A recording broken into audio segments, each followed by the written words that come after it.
So this is my last day in Sydney. I'm going out with a bang. It's Sunday, September 15th, and at 2:30 will be the largest ever pro-life rally that I think the country's ever seen, because if you're a person who is pro the concept and the thought of 9 months in the womb, and you know the mother's feeling a little stressed about it, so she might need to kill her baby, if you're okay with that, then you are a monster, and we are against that. So that's what we're rallying against. I'll be here with all the big guns: Matt Niles from the Australian Christian Lobby, Ricardo Bossi, personal mentor almost.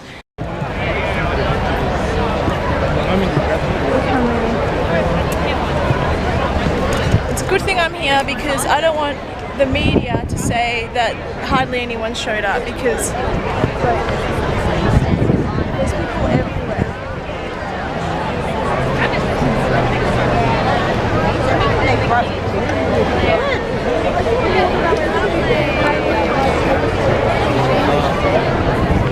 Everywhere you turn, there's people.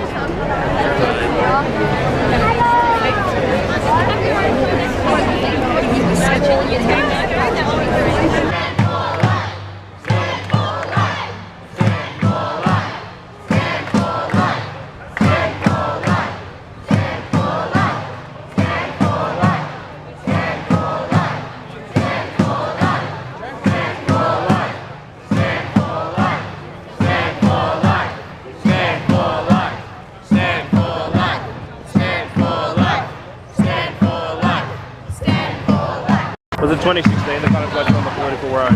Yeah, Trump's win.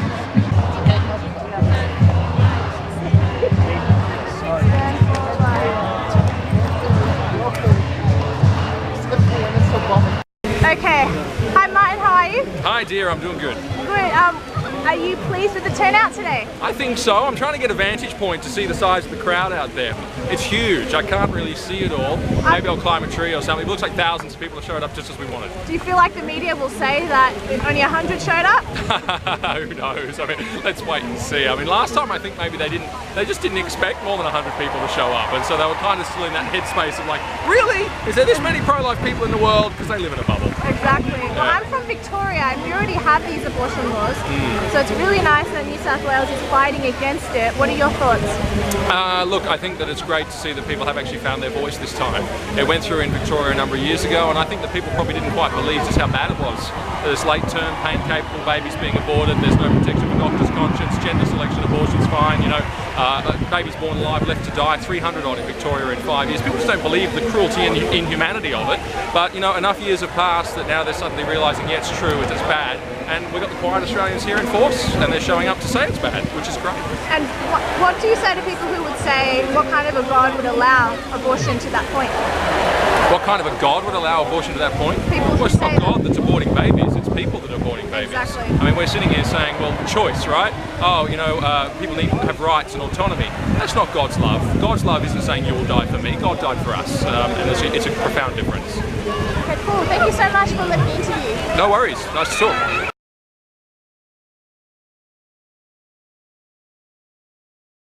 Hi, what was your name? Father McGavin. Father McGavin. Hi, how are you? Thank you for coming out today. Why do you think this is an important cause? Because I think the parliamentarians need to be aware that this proposed legislation doesn't have the support of a significant part of their electorate. They need to be listening to their electorate, and this gathering is mainly religious people, but my sense is that Australians who are not particularly religious still think that this proposed legislation is quite unreasonable. Yes, and actually it removes conscience rights from doctors as well, so it actually removes choice altogether. It really doesn't make any recognition of moral issues No. or moral responsibility. It doesn't at all. Is it encouraging to see the amount of people that are here today? Yes, of course, but there'd be a lot more supportive who are not present today. I really get the sense that I just don't understand why spokespersons from the major parties, especially from the coalition group, are supporting this legislation. I agree with you. It just doesn't add up. No, it doesn't. They're simply not listening to the electorate, quite apart from not listening to their consciences. Very true. Well, thank you for speaking with me. I appreciate it. God be with you. You too. We all know that the authors of the bill wanted to ram it through in just a few days. Eventually they were forced to have an inquiry. In just 1 week, this upper house inquiry had 14,000 submissions. Now I know members of the upper house of New South Wales are geniuses. They're probably the greatest speed readers the world has ever known. But does anyone think that those 14,000 submissions have had justice done to them in just 1 week?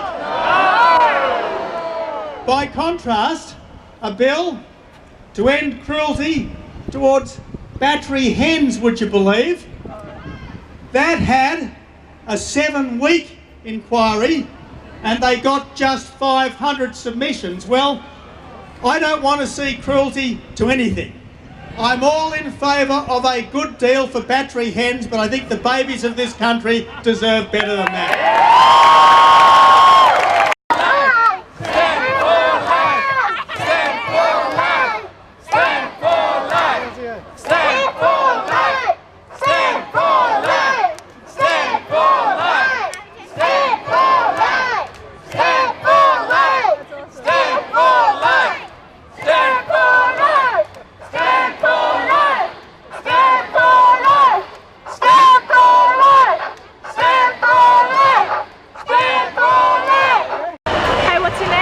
I'm Jason Coutinho. That name sounds somewhat familiar. Absolutely, I'm one of your fans, dear. I sit on your live streams and I try to upset everyone I can. Pornographer. Absolutely. What are you doing here today? I'm here to support the fact that we need to be pro-life as a generation in Australia. We need to support the right to life. We need to support the non-aggression principle, and we need to defend the innocent kids that are not being considered. One could even argue property rights. Sure. Geographical location, some would argue, is the only thing that makes a human. I don't think so. No. And do you think that the audience here today is going to be sufficient to sway the bill? I don't think so, honestly, because let's face it, New South Wales is, I think, either the last or the second last state to not put late-term abortion through. I don't think it's going to have an effect, but this is why we have the silent majority. We need to change the laws and we need to take the bigwigs out of the parliament who are too comfortable. Sounds good. Thank you for talking to me. Thank you. Satya, third time this week I get to see you. How's it going? Yeah, always a pleasure.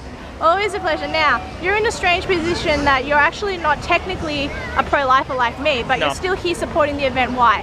Look, I think a lot of pro-choice people are also against this particular bill because the average person on the street is not fully convinced that life begins at conception. There's no consciousness, there's no sentience, there's no brain activity, there's no heartbeat. But we all draw the line somewhere. And people understand that when you have a fully formed individual with brain function and brain activity that is kicking, that is showing all the signs of life, then simply being present inside the womb isn't what makes you alive or not alive. That's unscientific. And that person therefore gains all the legal rights that come with being a person. Yeah. And this is a bill without enough safeguards against this sort of situation. This is a bill that permits what is the moral equivalent of infanticide.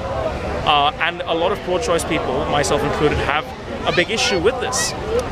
Separate to that, there are situations where there are women who choose to have an abortion, end up regretting it later on. I happen to know women personally who've been in this situation, and you know, they should have the ability to access all the information, all the options that are available to them. And I feel that there is an ongoing encroachment against this. It's no longer the right to be informed. It's no longer the right to make a choice. It's now we have to push this agenda. Otherwise you're against women. And that's simply false. That isn't true at all. I'm here because I support women. I'm here because I support children too. And would you say that the former bill was fine? It didn't need to be amended? The bill that's currently being debated? No, the one that was already existed, that there was no issue with that. Oh right, the existing law. Would you say that that one was fine, that this new one that's being pushed in isn't necessary? Look, I think that we need to decriminalize abortion. I don't think it's necessarily a criminal issue, and I think when you criminalize it, you create all sorts of undesirable consequences that flow on from that. The issue with this bill is that it doesn't stop at decriminalization. It takes things 10 steps further. It it allows for effectively elective abortion even at the very late stage. That is my issue with it. Fair enough. Well, thank you for talking to me. No worries, thanks. Get to hold them in their arms and sing them a lullaby. It is a great shame on our state, and even a greater shame that we are trying to legalise abortion here up to birth. And that is why we are here today.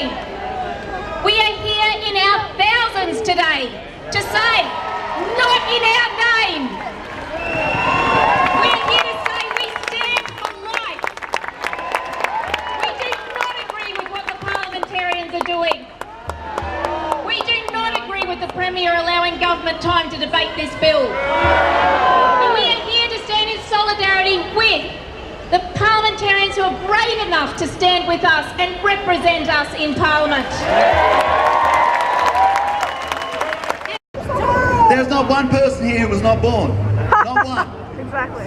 There comes a time there are two people, and two people have rights, and those rights must be respected or society is destroyed.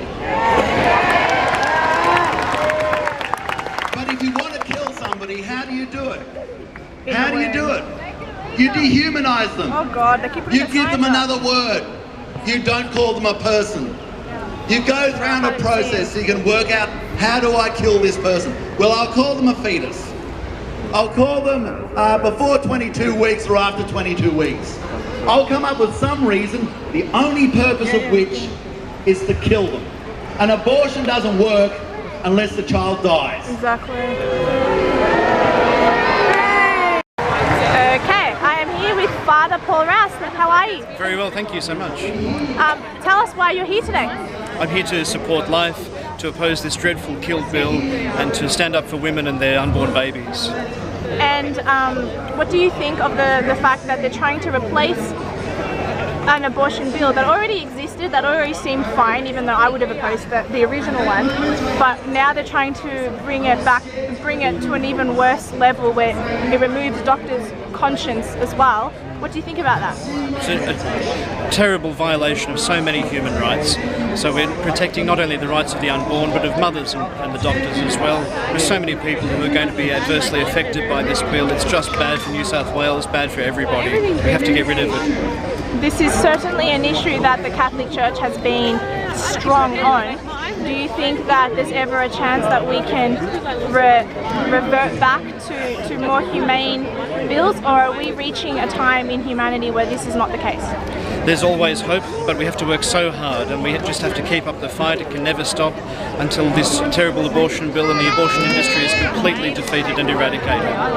Agreed. Well, thank you so much for talking to me. Thank you so much. God bless you all. Thank you. Alright, so I'm about to head home to Melbourne from Sydney. I'm in Hyde Park, and it's really encouraging to see everyone here fighting for the right to life. From conception to the 9th month, every child should be born, and everyone here represents that very same right. There are people of the Catholic denomination, Anglicans, Christians, atheists, pro-choicers are even here. It's a really good event. I'm really glad that I got to stay, and I hope you guys like my video. Please share, like and subscribe, and I will catch up with you guys soon. Bye!